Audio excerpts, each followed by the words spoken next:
Waxpert Soft Wax. It's made with a really high quality synthetic resin.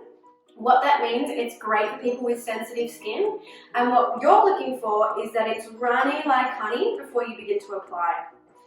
Once you've wiped your spatula, if you actually angle your spatula backwards instead of forwards, you're going to get the application very thin, almost translucent. That's what you're looking for. It means you're going to use less product and less chance of ever lifting the skin. If your soft wax is too cold, that's when you run the risk of damaging the skin. If you have it at the right temperature, as I mentioned, running like honey, it's going to be absolutely perfect and you'll actually have no sticky residue left behind at all. So great for sensitive, mature skins and ideal for all your body waxing.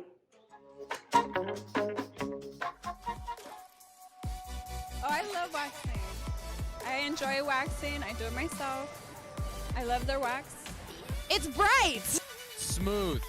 Amazing. Products are really good, so we decided that for the spa that we're building right now, that this is a product that we want to put into place. Waxpert, Waxpert, Waxpert, Waxpert, Waxpert, Waxpert.